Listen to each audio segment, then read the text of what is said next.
It's lunchtime with Southern Maryland, and it's Dive Master John here. Hope you guys are doing well. And today we're gonna do snorkels. It's just I don't know what to tell you about snorkel. Well, I do know there's things to talk about with snorkels. Some of us know them as snorkels, others of us know them as tubular annoyance devices. There's a lot of different names for them. People think about snorkels a lot of different ways. Okay. When you first take your first class to learn how to dive, snorkels become an important part. It's one of the things you have to buy as part of your personal gear. Mask, fins, booties, and snorkels. Okay, and part of the reason is to give you a surface breathing aid, something to help you while you're on the surface to extend the time that you can spend in the water without burning up precious tank air. Okay, and that's the point behind a snorkel. So there are very many different types of snorkels. When you come into the shop, you see we have a variety of them, but there's an infinite number of types of snorkels. But basically, they range from very basic snorkels, and this would be your basic snorkel. Okay, this is the way they work. This end goes to your mouth. You put it in. You see, it's very basic, and you breathe in. Now, one of the issues with a snorkel like this is, if you look at it, okay, and there's nothing on the top, so we get wave action come in. The water can spill down here, go in here, and you're constantly having to clear it out. When you clear the water out, you have to blow it all the way out the top, and blow it out the top. So this is one of the reasons why this is a nice snorkel. It works. A lot of people, a lot of snorkelers, serious snorkelers, prefer something like this. Keeps things simple. But for most divers and for most people who snorkel, this becomes very annoying. It's a very wet way of snorkeling because a lot of water constantly gets into it.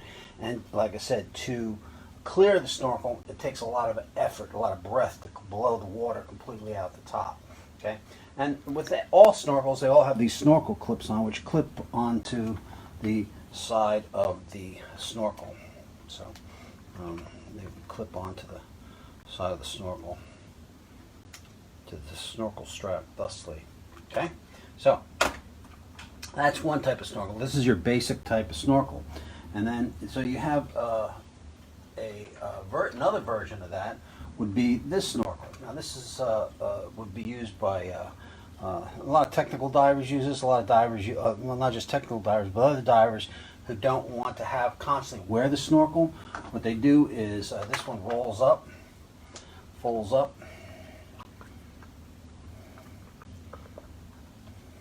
and goes into this pocket here. And then this can sit in your pocket, or you can clip it off, and you have a snorkel. So when you get to the surface, you have the ability to use it if you want it.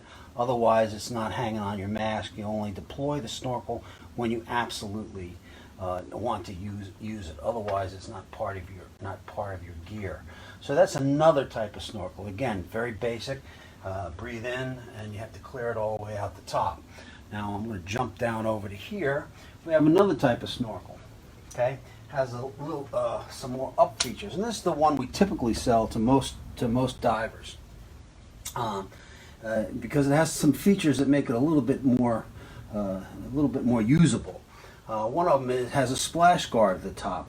When you're trying to snorkel with this, a lot of times you have a lot of wave action or surface action.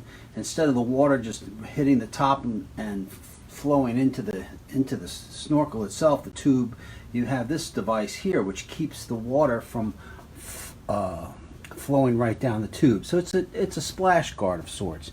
And then any water that does get down to into this, it collects down in an area. So you have an ability to collect some water before you have to clear it. When you do clear it, instead of having to blow it all the way out to the top, it has a bypass valve down here. So when you blow, it actually expels out the bottom instead of having to clear it all the way out the top, so you don't have to exhale as much.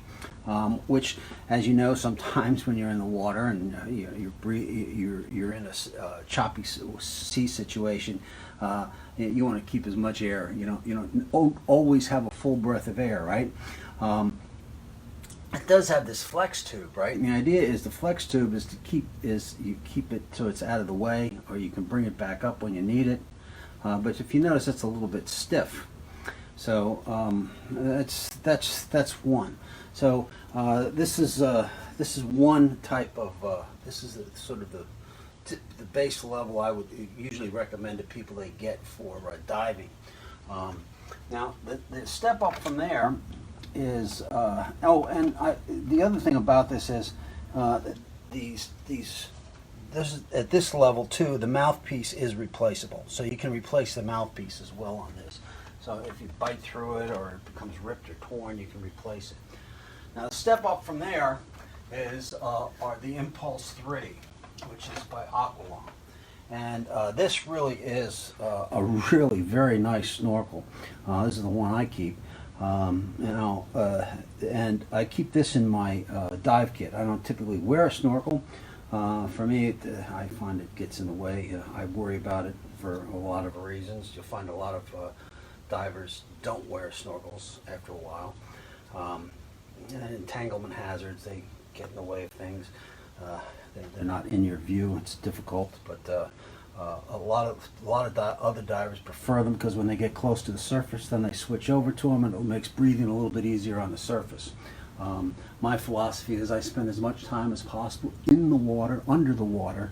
When it's my turn to board the boat, that's when I come up. The rest of the time is spent under the water. But any time I do have to spend time on the surface, if you're going to snorkel, this is the snorkel to have. It actually has a couple valves. It has the bypass valve, like the other snorkel does. It has a little larger chamber to collect water.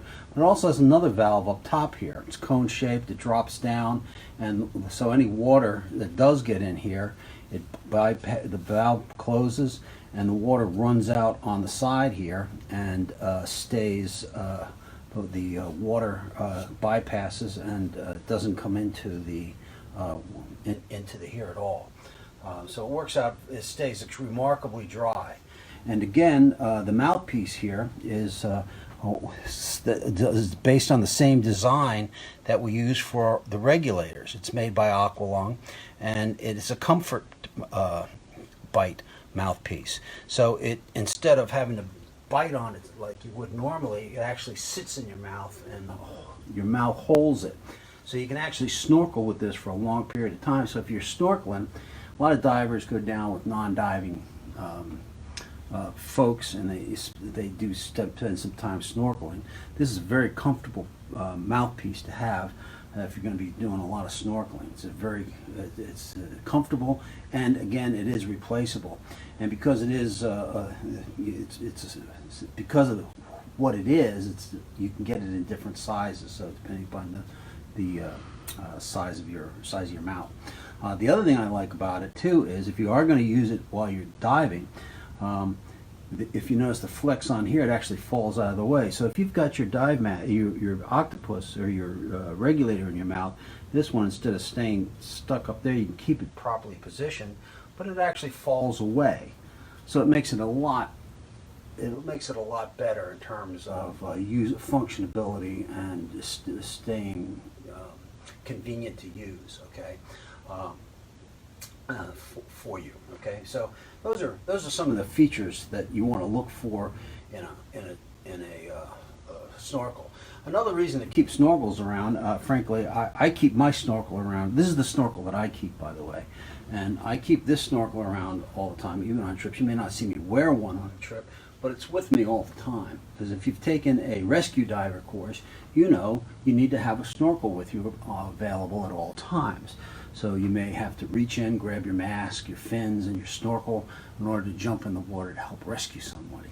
And so having your snorkel around at all times is an important point.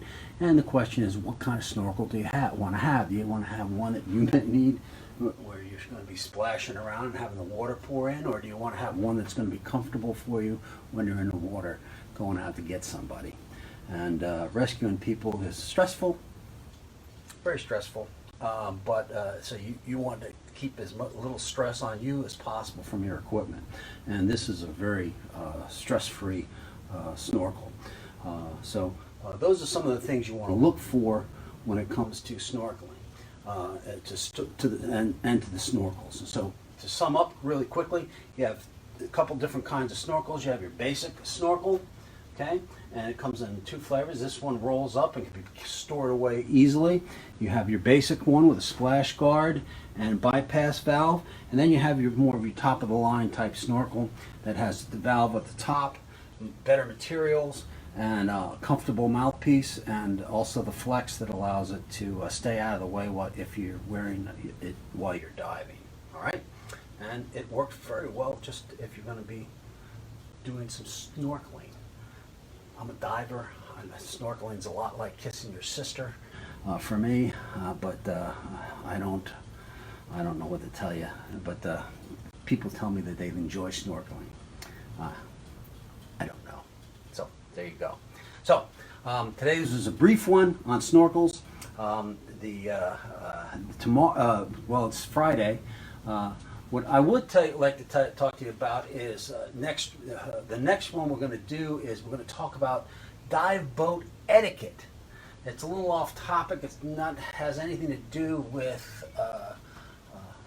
gear.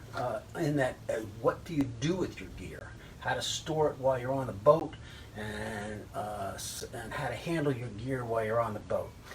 It's something when we go out on these trips, we see a lot of newbies do things. We also see a lot of people who've been on boats for a long time do things. So just so you know, we'll talk about that, and tipping and things like that, what to do when you're on a trip. So hopefully you guys are going to dry out a little bit. It's been a long March and a wet one. April. See, I've already lost track. It's been a long April and very wet one. I've got mushrooms and moss growing on my feet. Hopefully this May will dry out a little bit, and we'll begin to get out and be able to start moving around. So anyway, we'll see you on Monday, and we'll talk a little bit about dive etiquette. All right? And on the boat. Bye-bye.